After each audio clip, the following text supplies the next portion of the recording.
It was my 30th birthday dinner, and my husband stood up from the table, looked me in the eyes in front of his entire family, and told everyone I had been sleeping with my coworker. No build-up, no warning, just the wine glasses still full, the candles still burning, and his voice cutting through all of it like he'd been saving that moment for months. I didn't scream. I didn't cry. I reached into my purse, pulled out my phone, and I played a voicemail on speaker loud enough for the whole table to hear. His mother's voice filled the room, breathy, unmistakable, saying things to a man that no mother-in-law should ever be saying to her son-in-law. My brother-in-law's voice answering her. The room went so quiet I could hear the candle wax crackling. How did I get that voicemail? That answer took me 3 years to find, and I almost didn't survive long enough to use it. My husband and I had been together since we were 24. We met at a work conference. He was in sales, I was in marketing. We were both at the same hotel bar complaining about the same terrible keynote speaker.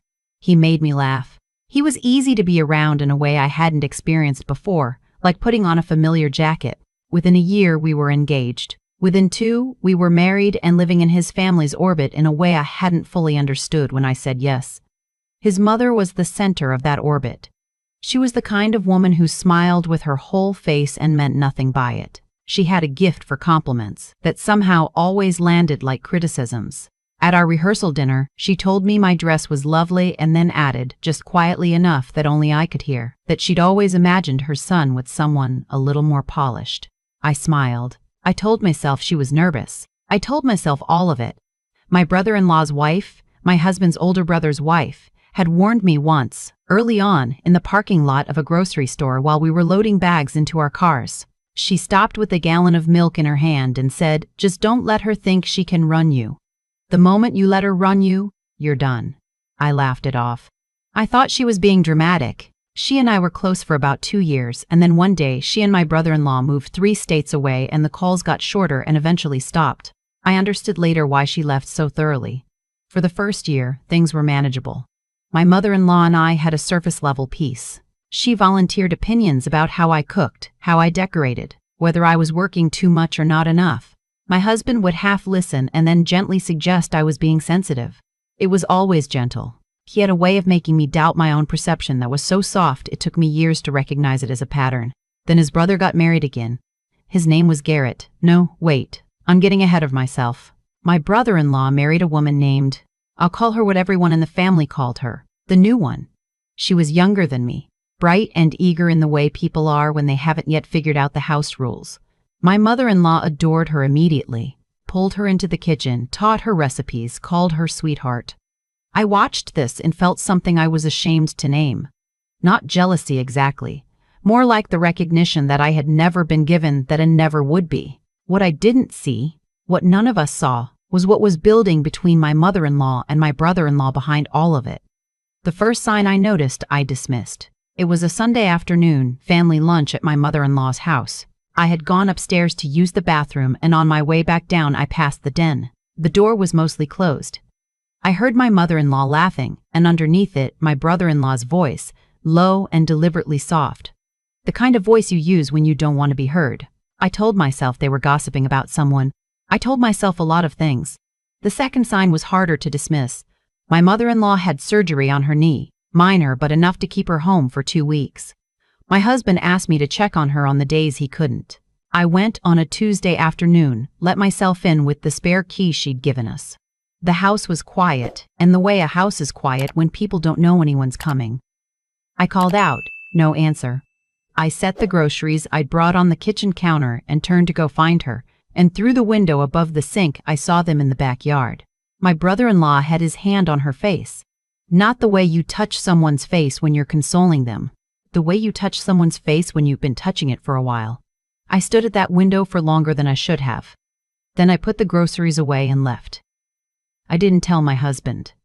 I knew exactly what he would say. I knew he would look at me with that soft, quiet look and say, "You're reading into things." And I would start to believe him before I even finished the sentence. So I said nothing. I went home and I sat with it. What I did instead was something I'm not entirely proud of, but I don't regret. I started paying attention. Not obsessively. I wasn't following anyone. I wasn't going through phones. I was just watching. The way she looked at him when my husband wasn't looking. The way he always managed to arrive at family gatherings in a second car, separately from his wife. Small things that only read as a pattern if you were already holding the thread. And then came the voicemail. It happened by accident. My mother-in-law had called my husband's phone to ask him something about a family insurance document. He was in the shower. I answered, told her I'd have him call her back. She said fine. She hung up, but something happened on her end. Misdial, pocket dial, I still don't know, and her phone stayed connected to his. I had set the phone down on the counter and was walking away when I heard it. Her voice. His voice underneath hers. I picked the phone back up. I won't describe in full what I heard. What I will say is that it lasted 40 seconds and removed every last doubt I'd had. I hit record on my own phone. I stood in that kitchen until the call dropped, and then I sat down on the floor and didn't move for a long time. I didn't play it for anyone. Not yet. I saved it in a folder on a cloud account my husband didn't know I had. I'd set it up years ago to back up work files, and it had sat dormant. I moved the file there, and I waited. I didn't know what I was waiting for exactly. I told myself I was gathering myself. I told myself I was being careful. Looking back, I think part of me was hoping I would never have to use it. Part of me still loved my husband enough to want all of it to not be real. That birthday dinner was 6 months later. We were at his mother's house. She had offered to host, said it was the least she could do, said she wanted to make my favorite meal. I thought maybe things had softened. I thought maybe I was wrong about all of it. I sat at that table with my husband's family around me, his brother, his brother's new wife, 2 aunts, an uncle, his mother at the head, and I thought, maybe I can just have this. Maybe tonight I just eat the food and drink the wine and let it be nice. My husband stood up to give a toast. He had his glass raised. He was smiling. And then his face changed. Not dramatically, just a small closing, like a door being shut from the inside. He said my name. He said he'd been sitting on something for a long time. He said he thought I should know that people had seen me with someone from my office. He said the word cheating in a voice that was very calm, very controlled, and I understood in that moment that this was not something he had decided to do on his own. I looked at my mother-in-law. She was looking at her plate. My brother-in-law said, "Let's all just take a breath." My husband's aunt said, "Oh, goodness." The new one, my brother-in-law's wife, looked at me with wide eyes, and I could see she didn't know. She was as blindsided as I had been once, sitting at a table in this house, trying to understand the rules of something she hadn't agreed to play. I want to tell you I had some speech prepared. I didn't. All I had was that recording on my phone and 3 years of swallowed silence. I put the phone on the table. I opened the audio app. I pressed play. 40 seconds. The same 40 seconds I had stood in my kitchen for, the same ones I'd listened to 3 more times in the 6 months since, alone in my car, making sure I remembered correctly that this was real. My mother-in-law's voice came out of that small speaker and filled every corner of that room. My husband sat down slowly, the way people sit when their knees stop working. His brother, my brother-in-law, pushed back his chair and stood up and said, that's out of context." My mother-in-law said nothing. She was still looking at her plate. Her jaw was moving slightly, like she was trying to form a word and couldn't find it. The composed, polished woman who had spent 3 years of Sunday lunches, subtly repositioning me as inadequate, was sitting at the head of her own table, unable to speak. His brother's wife, the new one, said very quietly, "What is that?" It wasn't a question. It was the sound of understanding arriving somewhere you didn't want it to go. I picked my phone back up. I stood. My legs were steadier than I expected. I said, "I want a divorce." I said, "I have more recordings saved in 3 different places, and if anyone in this family comes after me legally or otherwise, I will not hesitate to share them wherever I think is appropriate." I said, "I hope everyone has a good night." And I walked out of that house. I sat in my car in the driveway for a few minutes. I could hear raised voices through the dining room window. Then I drove to my best friend's apartment across town. Someone I'd known since college who had never met my in-laws and had no stake in any of this. And I knocked on her door, and when she opened it, I said, "I need to stay here for a few days." And she said, "Okay, do you want tea or wine?" And that might be the kindest thing anyone has ever said to me. The weeks that followed were not clean or simple. Divorce never is, even when it's the right thing. My husband called. I didn't answer for the first 2 weeks. When I finally did, his voice was different, scraped out, smaller. He said he didn't know about them. I believed him, partway. I believed he hadn't known the specifics. I also believed he had chosen over and over not to look. That's a different kind of knowing, and it does its own damage. He didn't fight the divorce. I think he was ashamed. I think the recording had done something to the version of his mother he'd been carrying in his head his whole life, and he didn't know who he was standing on anymore.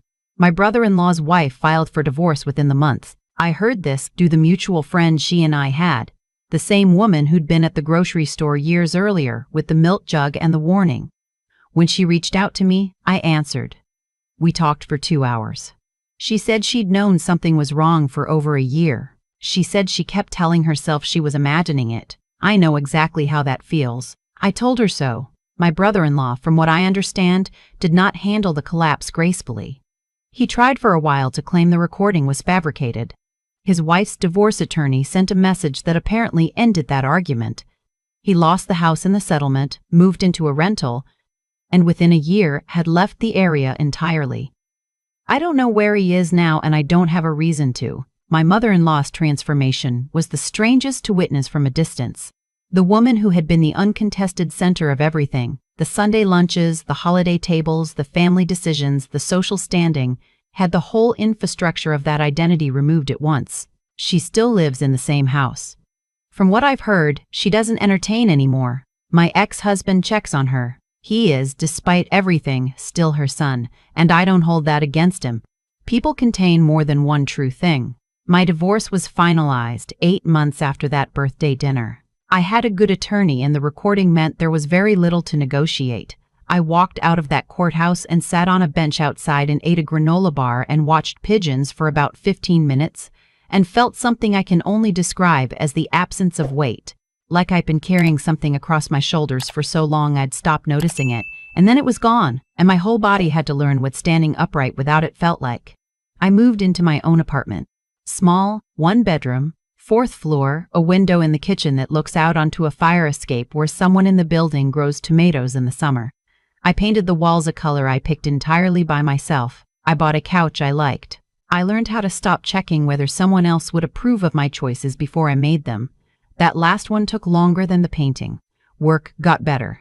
I'd been holding myself back professionally in a way I hadn't fully recognized, always leaving early for family commitments, always slightly apologetic about being ambitious, always framing my accomplishments in terms of the team rather than myself, because somewhere along the way I'd been taught to make myself smaller. When I stopped doing that, things moved. I got a promotion within a year. I started traveling for work. I stopped apologizing for taking up space. About 1.5 years after the divorce, I started letting myself be social again. Not dating, not at first. Just being around people who weren't connected to that old life. New friends. Dinner parties with strangers who became regulars. A hiking group I found on a community board that I almost didn't sign up for because I told myself I wasn't the outdoorsy type. Turns out I am, a little. It surprised me. The man I'm with now. I'm not going to say how we met because it's honestly not a dramatic story, and I want to keep something ordinary for myself, is a few years older than me. He'd been through a difficult end to a long relationship of his own. He doesn't move fast. He asks questions and then listens to the answers. The first time he met my best friend, he asked her how we become close, and she told him a version of this story, and he listened to the whole thing and then said, "She sounds like someone who figured out when to stop waiting." I don't know why that hit me the way it did. I cried a little in the bathroom later. Good tears, the kind that means something landed correctly. We're not married. I'm not sure I'm in a hurry. That's new for me, being okay with not knowing what comes next. Being curious about it instead of afraid. A few months ago, I ran into my ex-husband at a hardware store. He was buying light bulbs. We stood in that aisle for a minute, and I don't think either of us had a script. He looked tired in a lived-in way, like someone who'd been doing hard things steadily, and it showed. He asked how I was. I said I was good. I asked how he was. He said okay, which I believed. Before we moved on, he said, "I'm sorry I didn't protect you." Just like that, in the light bulb aisle. I told him I appreciated that. I meant it. I walked out of that hardware store and sat in my car and thought about all the time I spent waiting for exactly that sentence to reach me. How much I once needed it, and how little it changed now that it arrived. The wound had already closed, not because of anything he did or said, just because enough time had passed, and I had done enough work on my own, that I no longer needed his acknowledgement to know what had happened to me was real. That's the part nobody tells you about surviving something like this. You spend so much time wanting the people who hurt you to understand what they did, you want them to see it. And eventually, if you're lucky, you stop waiting. Not because you get an apology. Sometimes you do, sometimes you do. You stop waiting because one day you realize that your understanding of your own life stopped requiring their validation. I think about the woman I was at that birthday table, sitting there hoping for a quiet, ordinary evening, still giving the benefit of the doubt to people who had stopped deserving it years before. I don't blame her. She was doing her best with what she knew. But I'm glad she finally stopped waiting to be believed. I'm glad she picked up the phone. If you're reading this and you recognize something in it, if you're sitting in a house where you keep telling yourself you're imagining things, where the weight of other people's approval has started to feel like your whole structure, I want you to know that the other side of walking out is real. It's quieter than you expect, and harder than you expect, and better than you were able to imagine when you were still inside it. The tomatoes on the fire escape outside my kitchen window came in again this summer. My neighbor brought me a bag of them in July, warm from the afternoon sun, still on the vine. I made a salad and ate it standing at my counter, looking out at the city, and I thought, I live here now. This is mine. And nothing about that felt small. I used to think the hardest part of what happened to me was the night itself, the birthday table, the wine glasses, my husband's voice going flat and deliberate while his mother looked at her plate. But the hardest part wasn't that night. The hardest part was the 3 years before it, when I kept choosing not to trust what I was seeing because I was more afraid of being wrong than of being hurt. There's a version of the story where I never play that voicemail, where I sit back down, apologize for making a scene, and drive home in silence and add the whole thing to the pile of things I've decided not to examine. I almost became that version. For a long time, I was that version. I want to be honest about that because I think a lot of people reading this are living inside that version right now, and they deserve to know it's not a character flaw. It's what happens when you've been taught, slowly and consistently, that your perception of your own life is unreliable. What changed for me wasn't a single moment of courage. It was something quieter, a slow accumulation of my own clarity. Every time I noticed something and chose not to look away, something in me got a little steadier, not angrier, steadier. There's a difference. Anger burns fast and leaves you depleted. Steadiness builds. By the time I walked out of that house, I wasn't running on rage. I was running on 3 years of paying attention to what was actually true, even when no one around me was willing to confirm it. I think about the woman I was when I first moved into that family's orbit, how much I wanted to be good at it, how much energy I'd put into reading the room and adjusting myself accordingly. That's not stupidity. That's intelligence pointed in the wrong direction. The same capacity I used to track other people's moods and manage their comfort was the same capacity I eventually used to see clearly what was happening and to protect myself. The tool didn't change. I just finally turned it toward my own life instead of away from it. And then there's the part that doesn't get talked about enough. The staying. Not staying in the marriage. Staying with myself afterward. Getting through the first apartment, the first holidays alone, the first time someone asked how my husband was, and I had to decide what to say. That kind of endurance isn't dramatic. Nobody sees it. But it's where the real work happens. It's where you find out what you're actually made of when there's no audience and no crisis to give you adrenaline. Just Tuesday morning and a life you have to keep building from scratch. I'm not the same person I was sitting at that table. I don't think I could go back to being her even if I wanted to. What happened changed me. But not in the way people usually mean when they say that. Not broken. Not hardened. More like recalibrated. I know what I will and won't accept now. I know the difference between patience and self-erasure. I know that the people who are worth your loyalty will never make you feel like your loyalty is the price of their love. The tomatoes are back on the fire escape this summer. Small things. That's what a real life is made of when you finally get to live it.